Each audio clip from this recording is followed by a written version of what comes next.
안녕하세요. 안녕하세요. 네. 자, 법규 강의하고 있는 김희영입니다. 우리 그 착한 사람을 뭐라 그래요? 법 없이도 살 수 있는 사람, 이렇게 얘기를 하잖아요. 근데 법 없이 살 수 있는 사람을 다시 두 부류로 나눌 수 있다면, 하나는 법에 대해서 아주 잘 알고 있는 사람, 그걸 우리 유식한 사람이라고 할까요? 하여튼 법에 대해서 잘 알고 있는 사람이 있는가 하면, 법에 대해서 무지한 사람이 있단 말이에요. 근데 법에 대해서 잘 알고 있는 사람은 어떤 게 범법행위고 어떤 게 합법화된 행위인지를 알아. 그러다 보니까 그러니까 범법행위를 안 하게 되는 거죠. 그러니까 영원히 착하게 살 수가 있어요. 그런데 비해서 법에 대해서 무지한 사람, 또 법에 대해서 알려고 하지도 않는 사람은 자기도 모르게 범법행위를 하는 경우가 꽤나 많습니다. 예, 그래서 나는 그냥 남을 도와주는 입장에서 했는데요. 근데 그게 나중에 범법행위로 가게 된다는 거죠. 그래서 대부분 보면 우리가 나중에 이제 간호사가 되잖아요. 그래서 현장에서 뭐 사람의 생명을 다루는 행위를 하다 보니까 꼭 범법행위를 나도 모르게 하는 경우가 있어요. 근데 희한하게 닥터들은 유식합니다. 똑같이 법을 배우거든요. 우리랑 똑같이 배우는데도 불구하고 이게 머릿속에 많이 남아있어요. 이러다 보니까 그 행위를, 이렇게 범법행위를 살짝 피해서 살아남아요. 그런데 우리가 꼭 애전에게 처음 주는 건 우리 간호사들. 왜? 법에 대해서 무지하니까. 그래서 그것 때문에 아주 속상해 죽겠습니다. 이게 뻔히 눈이 보여요. 이게 범법행위라는 걸. 근데 본인은 몰랐었대요. 근데 몰랐었다고 해서 법정인 곳에서 저 몰랐는데요 라고 해서 죄를 감해주진 않잖아요. 그래서 꼭 우리가 독박을 쓰게 되는 게 우리 간호사들. 근데 이런 거를 모르고 대부분 현장에 계시는 교수님들은 아 이거 법규 이거 그럼 골치 아프다. 그래서 어떤 교수님은 많이 나오는 문제만 딱 보고 아예 법규 과목을 없애버리는 학교도 있어요. 그러고 나서 기출문제 딱 보고 이것만 외워 라고 해서 간신히 국가고시원 통과하는 그런 학교도 한 군데 있습니다. 어느 학교라고 얘기는 하지 못하겠는데 근데 그 학생들은 떨어진 적이 없어요. 그래서 이제 법은 붙긴 붙어요. 붙긴 붙는데 이제 생활하면서 법을 모르니까 혼자 당한다 이렇게 생각하시면 돼요. 그래서 저는 법은 우리가 간호사 생활을 하려면 이건 죽을 때까지 좀 알아야 된다라는 생각을 하는데요.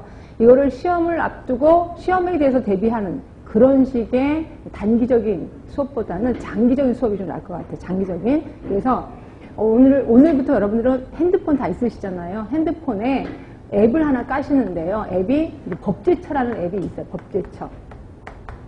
이걸 꼭 하나 깔아두세요. 그래서 깔아두고 그 다음에 툭하면 잘 모르겠다. 그럼 무조건 뒤져보시면 돼. 우리랑 관련된 법은 모두 11개밖에 없거든요. 그래서 내가 잘 모르겠다. 이거에 대해서 내가 지금 하는 행위가 범법행위인지 합법화된 행위인지 모르겠다. 그럼 찾아보시면 웬만하면 다 있습니다. 그래서 이걸 하시면 되고요. 만약에 이도 저래도 모르겠다. 그러면 나중에 저한테 핸드폰으로 연락 주셔도 괜찮습니다. 그럼 제가 법에 대해서는 대응하도록 힘을 좀 기르도록 하겠습니다. 하여튼 그렇고요. 자, 우리 법을 공부하기 전에 기본적인 게 이제 몇 개 좀 알아야 될 사항이 있어서 그 중에 하나가 모든 법은요, 3개가 한 세트로 되어 있는 건 아실 거예요. 그래서 법이 있고요. 그 다음에 시행령이 있고요. 그 다음에 또 하나가 시행규칙이 있어요. 자, 법은 말 그대로 법인 거고요. 시행령은 다른 말로 대통령령이라고 얘기를 하는 거예요. 그러니까 대통령이 명령 내리는 거예요. 이걸 우리 시행령이라고 하는 거고요.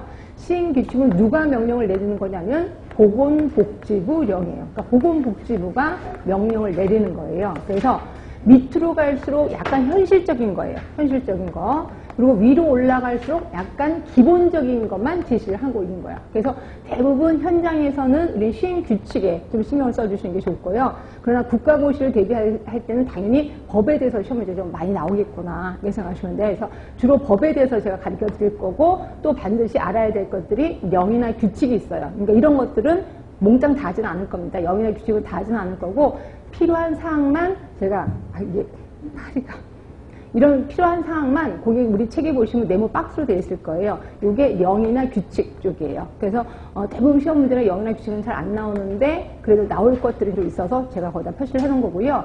근데 나중에 현장에 가시면 영이나 규칙을 좀 알고 계시는 게 좋습니다. 그래서 이거 신경 쓰시고요. 그 다음에 또 법에 대해서 또 기본적인 내용이 또 하나 있는데 그게 이제 뭔 소리냐면 기본 계획서라는 게 하나 있어요. 기본 계획서. 이건 법마다 기본 계획서가 있습니다. 그러니까 우리가 11개의 법을 배울 건데 11개의 기본 계획서가 있다고 생각하시면 돼요. 이 기본 계획서는 기본이기 때문에 누가 짜냐면 높은 사람이 짭니다. 높은 사람 대통령이 아니라 보건복지부 장관이 짭니다. 보건복지부 장관. 자, 이거를 몇 년에 한 번씩 짜냐면 기본 계획은 대부분 5년에 한 번씩 짜요. 그리고 나서 이거를 그 밑으로 내려요. 자, 이 서열은 좀 알고 계시는 게 좋아요. 그 밑이 누구냐면 시도지사.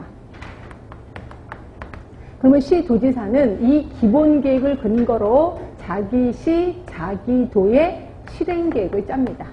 이때 실행 계획은 대부분 매년 짭니다. 1년짜리예요. 그렇죠? 그리고 이걸 또 밑으로 내려요. 그 밑이 누구냐면 시군 구청장이에요. 자, 제가 걱정돼서 하나 물어보는데요. 시도지사의 시하고 시군 구청장의 시하고 같은 사람일까요? 다른 사람일까요? 당연히 다른 사람이죠.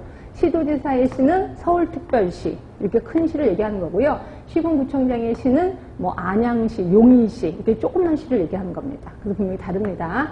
그래서 시군구청장은 이 기본계획, 그리고 시도지사의 실행계획을 근거로 자기 시, 자기 군, 자기 구의 실행계획을 또 짭니다. 이것도 역시 매년 짭니다. 1년에 한 번씩 짜요. 자, 그러면 이게 이제 기본계획이야. 결국 위의 뜻이 밑으로 내려가는 거죠. 그러니까 어떤 계획서냐면 상의 하달식의 계획을 하게 되는 거죠.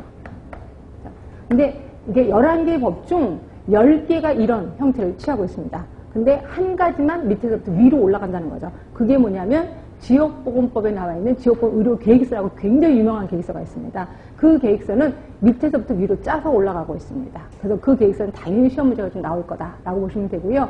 그거 외에 나머지는 무슨 뜻인지 몰라도 그냥 기본계획 느낌 들어. 그럼 무조건 5년. 그리고 밑으로 내린다. 이것만 기억하시면 웬만하게 답을 쓰는 경우도 좀 있거든요. 이런 것도 좀 그냥 상식처럼 알아두시는 게 좋을 것 같고요.